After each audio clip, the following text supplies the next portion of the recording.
Vamos ver o que a Bíblia diz sobre a história de Jonas, sobre a missão de Jonas, a missão de Jonas na cidade de Nínive. Jonas recebeu de Deus uma missão especial.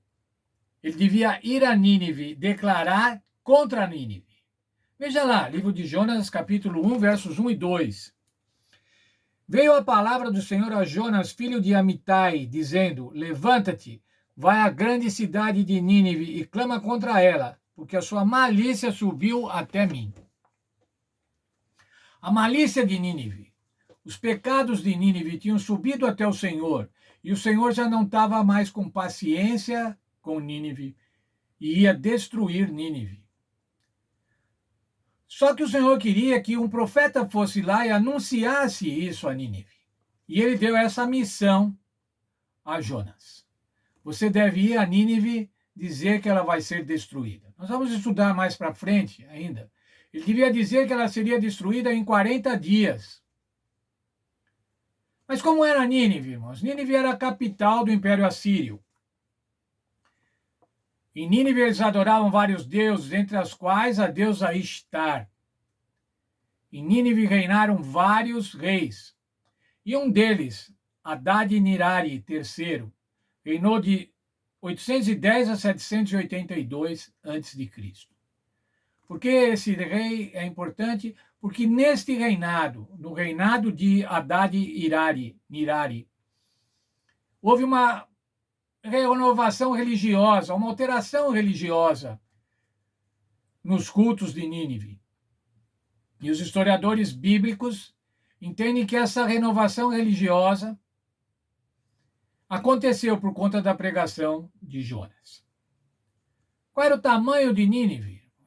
Nínive era uma grande cidade, provavelmente a maior cidade àquela época. Nínive tinha muros que a circundavam. Esses muros foram descobertos, estão sendo escavados ainda, mas eles têm 12 quilômetros de extensão. Portanto, para circunscrever a cidade de Nínive, havia que se andar por um muro de 12 quilômetros. A Bíblia diz que eles tinham 160 mil habitantes. Alguns historiadores entendem que esses 160 mil se referiam a crianças. Mas outros, e eu concordo mais com estes, eram 160 mil pessoas.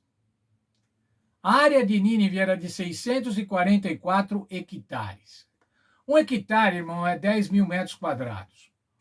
Um quarteirão normal das nossas cidades, quando o quarteirão é quadradinho, certinho, as ruas são perpendiculares, normalmente um quarteirão tem 10 mil metros quadrados. Portanto, nós podemos dizer que Nínive era uma cidade que tinha em torno de 660 quarteirões, como um grande bairro da cidade hoje.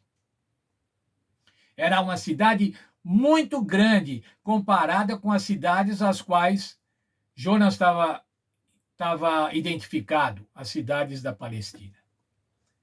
Como era o povo de Nínive? Eles eram empreendedores comerciais, aventureiros. Eles eram guerreiros.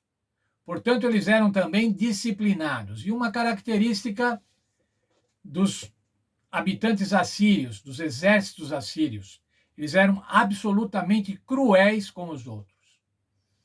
Eles não tinham a menor piedade com aqueles que eram vencidos. Eles os matavam e levavam as mulheres e as crianças deportadas. Bem, para uma missão em Nínive, precisava ter um profeta experimentado. Não podia ser um iniciante. E Jonas, que também já era filho de profeta, teve esta convocação. O Senhor o convocou para essa missão de declarar a destruição de Nínive. Mas o que fez Jonas, irmãos? O profeta experimentado, um profeta que já havia cumprido missões proféticas, o que ele fez? Em vez de ir para Nínive, irmãos, ele foi para Jope, para o porto, lá na Palestina, e pegou um navio para Tarsis.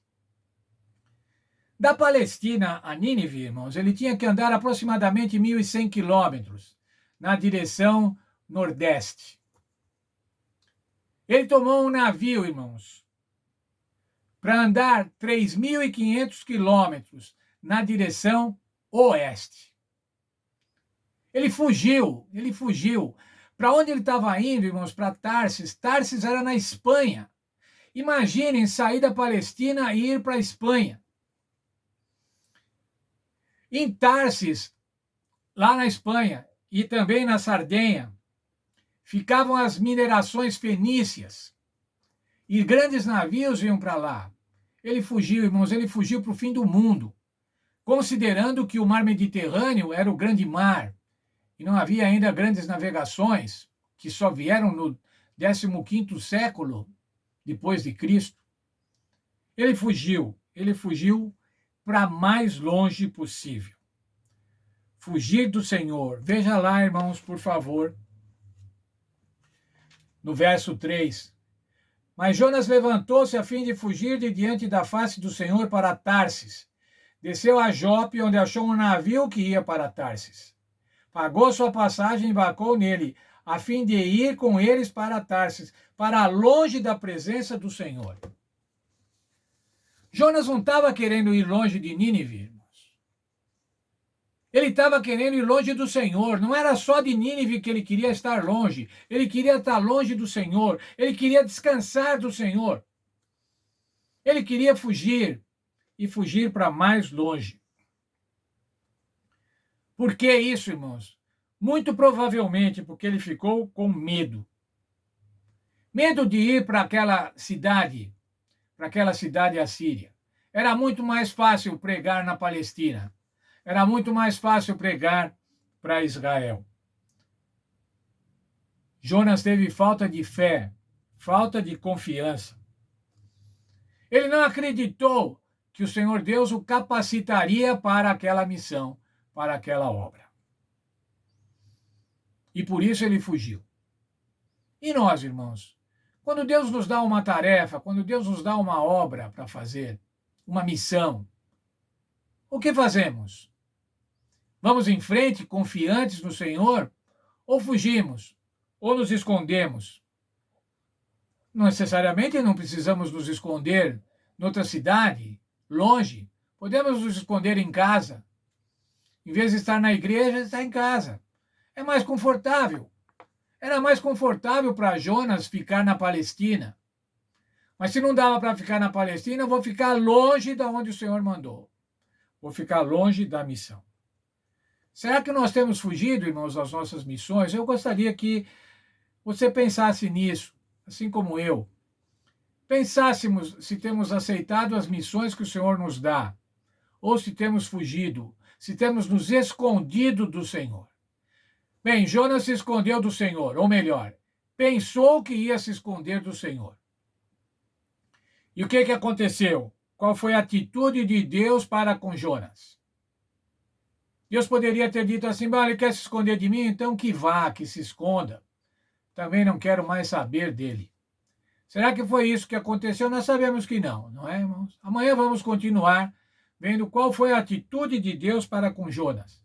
E vamos pensando, que atitudes Deus tem tomado conosco para nos chamar à responsabilidade, para nos chamar a cumprirmos a missão.